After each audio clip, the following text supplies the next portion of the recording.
Welcome everyone to Almost Cancelled. I am Peter, and today I'm going to be talking about Squid Game, Season 1, Episode 9. It's called One Lucky Day, and it is the season finale. I am finally here. I'm finally ready to talk about this. I watched it a week ago. I watched it again because it had been a week. And it's a great episode. I'll get that out of the way up front. Let's just say that. And much like this show has done up until this point, it is managed to be surprising whilst never like betraying kind of what it's already set up in terms of themes, in terms of ideas. And I think what we do with Ji-hoon in this final episode is kind of a testament to that.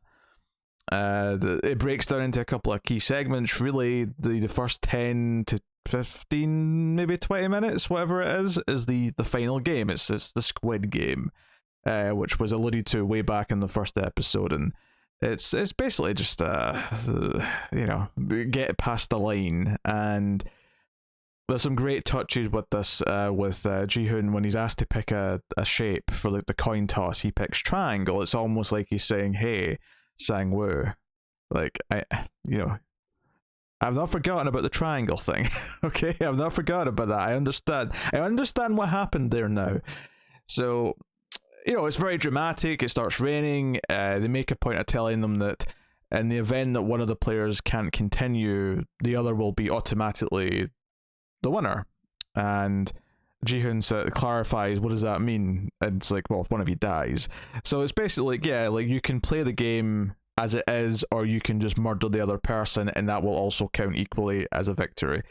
And we've got the VIPs watching on, commenting on what's happening, all this stuff. It's very dramatic, it's very tense. There's a lot of fire. Like Ji-hoon is willing to fight a little bit dirty here. He throws the dirt in his eyes because of what's just happened. What just happened last episode, right, with Sebuk. And there's a lot of passion in the fight. There's a lot of near misses. There's a lot of struggling between the two of them. At some point, it looks like Sang-woo is going to win. It feels quite dire. Ji-hoon kind of blocks a stab at one point by just putting his hand up in front of the blade, because they've both got their knives still. Like, that's like the whole thing is kind of engineered to just be a simple fight, effectively. Here at the end, right, of the tournament, if you want to call it that. And even with all this, even with everything Sang-woo has done, when Ji-hoon does kind of win, he has him down on the ground. He's fought him enough that he's incapacitated, and it does the classic, lift up of the knife, but he's not going to. You know that when it reveals where the knife has landed, it's going to be like on the ground next to his head. It's not going to be him actually stabbing him in the face, because Ji-hoon is better than that. He's a good person. Ultimately, that is the one key thing, if nothing else, this show has achieved, is that it has set up our hero to be a hero. And even now, when he's about to win the game and it looks over, he turns and says to the guard, like that rule about us, like if the majority agree, which in this case would be just two of them, if we agree to leave, like the game's over and we just go home. So even though he's so close to victory, he's willing to like turn down all of the money just to not murder Sang-woo, even though Sang-woo has done some horrendous shit. And he makes this offer to Sang-woo. He puts out his hand. Even now, he's willing to look over this and just go home. Let's just go be who we are and not do this. And Sang-woo, of course, has numerous reasons why he wouldn't accept this. He does have kind of like a moment of sympathy in the end, where he does apologize for what he's done. He says sorry, but he also kills himself. He kills himself because it's not just about him either. It's about his mother as well. And even as he's dying, as he's bleeding out from the neck, asks, like, "Can you take care of my mother? Make sure she's okay." And he and it's become this thing, much like Sebuk, where like this idea of like asking the good person who should be the winner to like go and take care of like the people they wanted to look after. and that kind of continuing. So it's this big dramatic ending. Like I don't even have a whole lot to say about this like 15 minutes or so of the episode, because it's really well done, it's well shot, it's dramatic, it reaffirms who Ji-hoon is as a character, it gives Sang-woo a fitting ending, which is a little tinge of sympathy, even though of course like he's done a lot of horrendous stuff and we're kind of like we're never going to accept him as the winner, but it does all that stuff so well. But it really is everything that comes after that makes this finale special. One particular scene, let's be honest, in the grand scheme of things. Not that there's not a lot of great stuff here. That him sitting in the limo with the front man, and the front man saying, "Well, you bet on horses. You're our horses," and just accept that. And they throw him out of the limo just like they've done before, except this time they just like he's got a little credit card next to him, and sure enough, he checks it, and the money's in there. All 45 billion of won, I think the currency is. But honestly, the next couple of scenes are again just really effective in how they're handled, and because they've been set up so well. He runs into Sang-woo's mother, who comes out, and he can't even look at her. He just stands there still. She tries to like, hey, take this to your mother, like she's not been answering her phone, which immediately, like, I think as the audience our hearts kind of sink, because her not answering her phone kind of implies she might have died. Like we immediately just think that. But in this moment, this woman is trying to be nice to him. She's looking out for him and his mother, and then of course at the end of the scene she has to ask, have you heard from Sang-woo? Have you heard from my son? And what's interesting is we've not seen a lot of this woman's perspective. We know that she really praised her son. She thought very highly of him. And then we got the scene where the police came and talked to her about like her son's troubles and his death. And we don't know, like, beyond just her initial reaction and the shock of hearing that, like what she thinks of her son now. But she's clearly just concerned. You know, even if she is angry at him, even if she's disappointed, even if she's like confused and doesn't understand like how he's got himself into whatever mess he's in this scene, you don't feel any of that. In this scene, you just feel her concern because she doesn't know where he is, and she's not heard from him, and she knows he's in trouble. She's just concerned mother here. You know, any of the other emotions can come out later when she actually knows he's safe, which he isn't, but like in this scene, she's just concerned mother. And it's touching and it's heartbreaking because Ji-hoon knows exactly what's happened to him. And then, of course, there's the scene where he finds his mother's dead body. And it is just this heartbreaking thing where he asks her to wake up repeatedly. He lies down next to her. There's not really much I can say except just tonally, and I've praised the handling of its own tone throughout the entire show, how it's always pinpoint, and this is just the perfect everything. Like, you know, so much of his motivation for going back in was to do with his mother. Not everything, obviously, a lot of it was his daughter, but a lot of it was to do with his mother. And the idea that, you know, what part of his motivation was to go in and get the money so she could get the medical treatment to deal with her illness. The fact that instead of like he won, he got the money, he's able to do that now.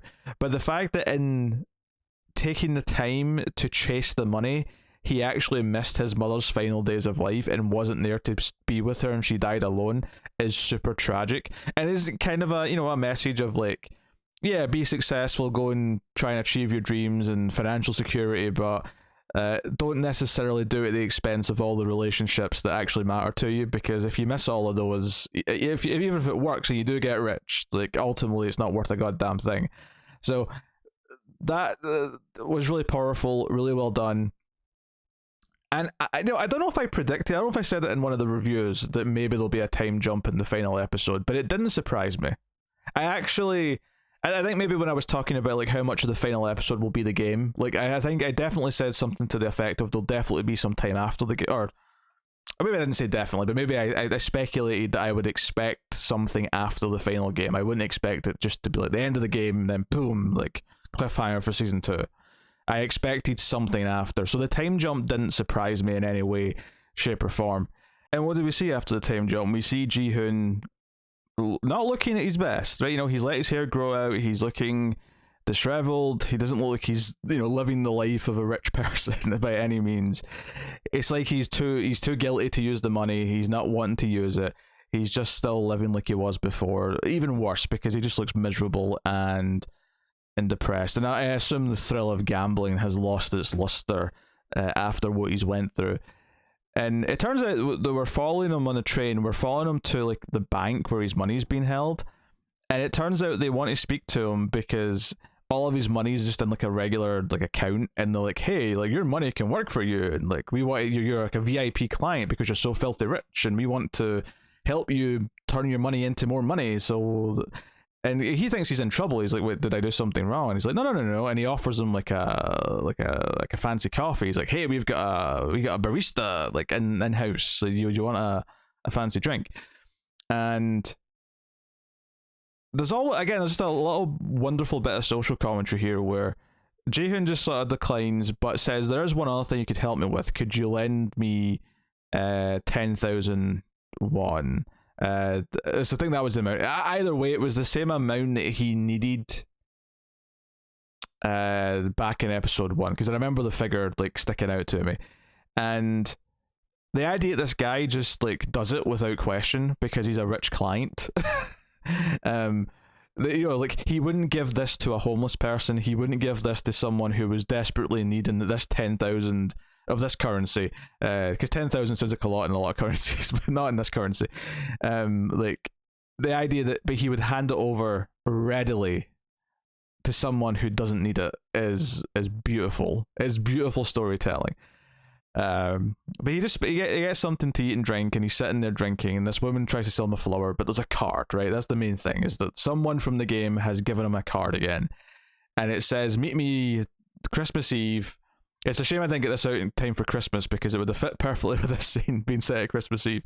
But and it says from your gangboo, and it's like, oh wait a minute, that was the old man, that was Oil Nam.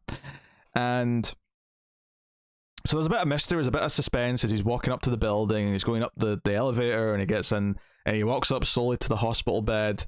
It's not a hospital, but it's a hospital bed. It's like one of those, like, it's got all the buttons and doohickeys on it. And sure enough, it's him.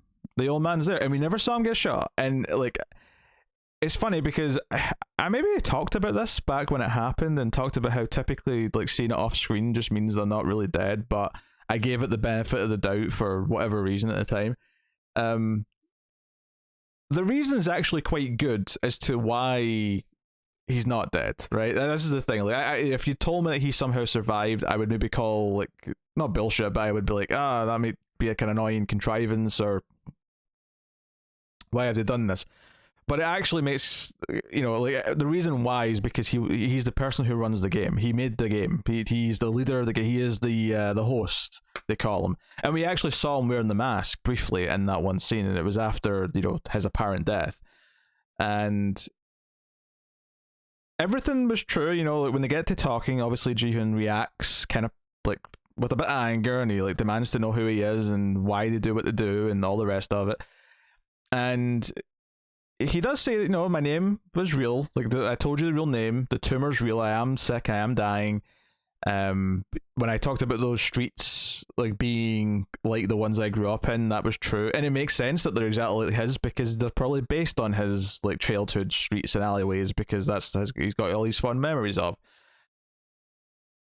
And he did want to play in the game. He wanted to play in the game because ultimately spectating is not as fun as playing. He wanted to feel something like he used to feel when he would lose track of time with his friends as a kid before he died. And he thanks G1. And I'm kind of like sticking to one like part of this, even though obviously it was all interlinked with what was going on in the scene, just to keep it kind of concise. But and as he's dying later in the scene, and he's kind of thanking Ji-hoon for like giving him that again, and feeling like he was actually getting to it's all shot very beautifully as the piano music's there, and it's intercutting with the clock and the other thing that's going on, which I'm about to get to. But it's a very cynical thing where he talks about how someone who's filthy rich and someone who's poor, like, they have something in common. Life's not really that fun for either of them. And basically, like, he lended money, that's all he did, and he's rich doing that. And his clients and him, like, they all got bored, and they created the game because it was like something, it was for fun, it was something to do. And I'm sure this is something maybe will get elaborated on thematically more in a season 2, but the idea that this was all, I mean, we kind of already got that this was just like, super rich people betting in the same way that thematically we started off with Ji-hoon betting in a more traditional sense. But hearing it this way, and just to sort of how like blunt it is and how angry it makes Ji-hoon is kind of wonderful. But that's not the best part of this scene. Like, I've gotten all that out of the way. It's all good stuff, but the best part of this scene is the bet. This is the thing. When I talk about this final episode and I refer to the game, I probably am not going to be referring to the actual final Squid Game. I'm going to be referring to this scene as this episode's game. As simple as it is that it's Christmas Eve, it's, lightly snowing outside, it's cold, and there is a drunk old man sitting on the pavement, clearly incapacitated, clearly can't walk or get up. And this is where the show completely, like, they knew what they were doing with this the entire time, because it turns this final episode back into what's really grown out of the course of the storytelling. And I praised this last episode, the idea that this battle in the show is really about the better side of humanity and empathy and kindness, like, and this, against the cynicism and the capitalist side of things. Like, Il-nam looks down and bets them that no one will help this old man, that the world is cruel and that no one will help and there's no good left in the world, and that Ji-hoon, being the character who has a heart, who turned down from, even though he was tempted, obviously at one point with the extreme circumstances, he didn't want to kill anyone. He has a good heart, and this moral debate, this moral war, if you will, that I think really sort of grew throughout the show and kind of really came to light in the last couple of episodes, I think is the perfect thing for the show to ultimately be revolving around. Because it's like, yeah, it's fun to have the gimmick of all the tension of the games themselves and who's going to survive and who's going to win, and that's fun. Like, that's really fun, and when it's well directed and shot and all the rest of it, like, it's really exciting. But adding this layer to it, gives it purpose, it gives it reason, it gives it all these things.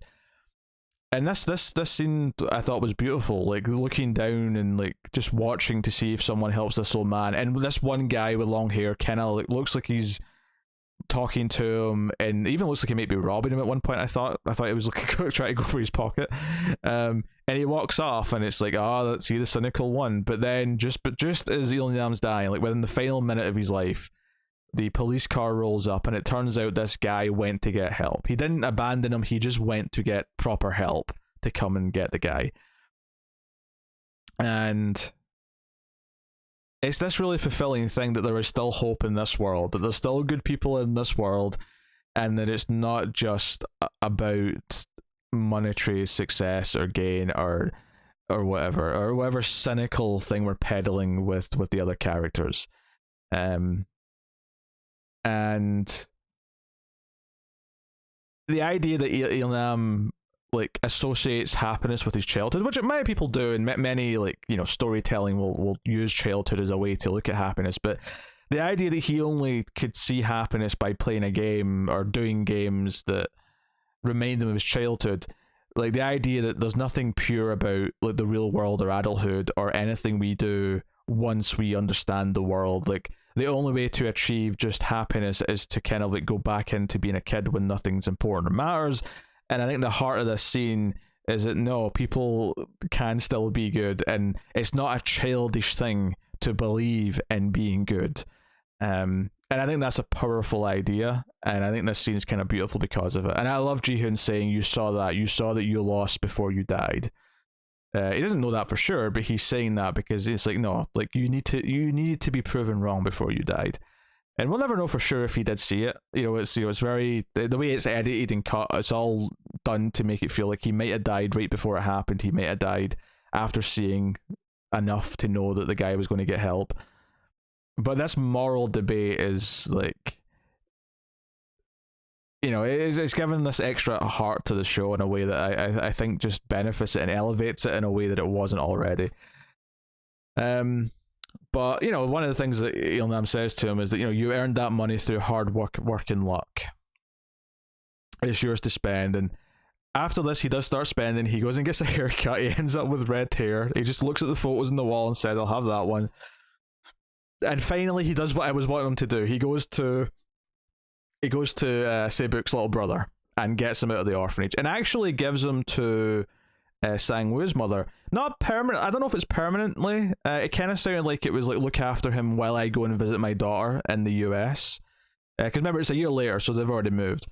And but maybe it'll become permanent, or maybe I kind of like the idea though that she's like such a motherly figure that giving her a new like son, as it were, to look after. You know, you could see it as him just fobbing off the responsibility, but one, he does have to go see his daughter, so it's a fair, if it's temporary, that's a fair case. And secondly, that there is kind of a nice heartwarming element of like, this will actually take her mind off of like, you know, her son that she's lost and doesn't know what his outcome is. Like, because this will give her something like some sort of purpose, I guess. But obviously Sang-woo leaves her, or sorry, Ji-hoon leaves her a bunch of money with a note that says, you know, the money I owed Sang-woo. In theory, you could say it's half, but I don't think it was enough. The case wasn't big enough. Like, we saw how much space all that money took in the big bubble. So I don't think it's actually half, but it's definitely enough. Maybe it's a third because, you know, the little brother is entitled to a third for Se-book's cut, perhaps. I don't know. That doesn't really matter though. It's enough, right? It's a shit ton of money that will more than look after raising the kid and make her life comfortable for whatever's left of it. Like, it's a plenty of money. But a couple of key things. The big dramatic points towards the end of the episode is that he's going on the train to the airport, and he sees someone playing the red and blue card game, right, that he played back in episode 1, and he runs over, doesn't quite get a chance to interact with the guy who plays the game, right, the one who like initiates the game, but the guy, the civilian who was playing the game, he grabs and says, no, you don't do this. He grabs the card off of him and says, no, you're not doing this, right? And he's very serious. He's like, you know, he's really getting in there and doing this. Like, he has to step in. And in the end of the episode is that he's walking onto the plane. You know, he's on the bridge thing. I can't remember what you call it, but he's walking to the plane, and it's this shot where we're just behind him, following him to the plane. But he has to stop halfway and dial the number. He says who he is. And it's clearly the front man who like then talks to him, right? Who we did see briefly as well at the death of Il-nyun. He comes in and closes his eyes after. He's presumably maybe in charge now, but you know, the front man says, "Get on the plane. It's what's best for you. Don't get any silly ideas." And Ji-hoon says, "I'm not a horse. I'm a person. And I want to know who you are." Like, you know, and not him specifically, but like you as the group doing this, like everyone behind it. So obviously they're keeping tabs on him. They presumably keep tabs on all the winners just to make sure they're not going to do anything silly, like try and like expose what they've been through or anything. You know, presumably a lot of them are just happy to have the money and they've survived, so they just kind of go with it and just live their rich lives afterwards, or become, you know, employees, as the front man has. But also, like, that's probably why they kill everyone else, is because the losers are more likely to want to expose them and give them like shit for what they went through. Plus, it's a lot more people. Like, there's you know, hundreds of losers every time they play the game, but there's only one winner. So one winner is a lot easier to keep track of than a bunch of losers. So, but it's this big moment where it's all about the choice. He can get on the plane. He can accept that he's got this new life where he's in a fancier suit. He can afford to go see his daughter whenever he wants. And the end of the episode is that he makes the choice to turn around. The music ramps up and we cut to credits, right? That's the end of the season. It's him making this call to action. It's this agency that this character has where he's saying, no, now I want to take you down, or I want to expose you, or whatever, however way you want to look at it. And this is an interesting development. It's great from the perspective of, it makes sense from him having this heart and wanting to intervene, which is why I think the earlier scene with the old drunk man is perfect, because that set this up. That perfectly set this whole thing up. Is that entire scene is that someone is in trouble, and is the person walking past going to be good enough to intervene and help? And this ending is him choosing to intervene, because he could ignore it. He could let all the people who are going to play the game next die, and so on and so on. But he doesn't. He can't do that. He has to intervene. So thematically, that scene set up the ending really, really well. And then, it's interesting because it does set up a very different season 2. And this is a character. Well, he has a lot of money now. Like, I don't know how Ji-hoon fights this. Like, Ji-hoon as a character will have to grow and adapt and be a very different presence, I think, versus a season 1 character, to facilitate a plot where he is kind of trying to take them down, or whatever he's going to do, and presumably whatever information the detective got out might become relevant when he goes to try and talk to people about what he's been through, if that's even the tactic that he takes. But yeah, I mean, if I have anything to say negative, it's not even negative per se. It's just a slight concern that a lot of shows that have got great premises in season 1, when they try and change it up in season 2, it doesn't work, and the show kind of falters as a result of that. Obviously, I'm hoping that's not the case here. I'm hoping that they've shown such a great strength in how they've written these characters and their themes, on top of just the fun and the thrills of the games themselves, that I'm fairly optimistic. But this definitely sets up a very different feeling season 2. Unless they go the route where we'll follow characters who are in the new game, but we'll sort of see Ji-hoon kind of start to come into it more as the season goes on, because he's up to stuff in the background. But that's if they want to go that route. Whereas it would also make a lot of sense just to also have Ji-hoon still be the main character. But if he's still the main character, then we've got a very different plot than what we had last time. And I think what I was saying earlier about the bet about the old man on the street, how that's really the game of this episode. I mean, there's obviously the one at the start's also a game, but that's really the game of the episode. I do suspect that if we go down this path in season 2, that we're going to get a lot of games and competitions that happen perhaps more organically, like this one does, in the sense that it's not something that's orchestrated in the game itself, but a situation will appear where we get effectively the same kind of drama and tension we get from one of the games that are in season 1, but it's actually something that's more presented in the real world, in a scenario where he's encountering characters he has to outsmart, or in this case it was just a bet. They can be relatively simple, but ultimately it had the tension and and a lot more heart, obviously, given what it was doing, but it had the tension and the build of one of the games. And I think I'm looking forward to seeing how they play with that, with our expectations, and flipping things around. The themes throughout, obviously the political themes, the social themes, looking at the and it's reaffirmed as well at the end. I think when he's in the barbers or the hairdressers towards the end, you hear in the news that the employment crisis and the debt crisis in the country is the worst it's ever been, or something to that effect. It's a background thing, and he's sitting there filthier rich than he's ever felt in his life, and so you've got that contrast, you've got that element sort of creeping in. So yes, so obviously it was a wonderful season. At this point, I'm almost out of things to say in praise. But this final episode obviously handled the scenes with the expert writing and direction that's typically had throughout the season. I love the bit with Ilnan and the old man in the street. I think that scene is beautiful, and the heart of the show really comes out there. And likewise, it's kind of fist pumping at the end when he turns around and says, I have to intervene. I can't let the old man in the street die, as it were. I have to intervene. So he's talking the talk as well as, or sorry, he's walking the walk as well as talking the talk. So wonderful, excellent finale, excellent show. I don't think I've seen enough new shows this year to do a top new shows, but this would definitely be at the top of the list.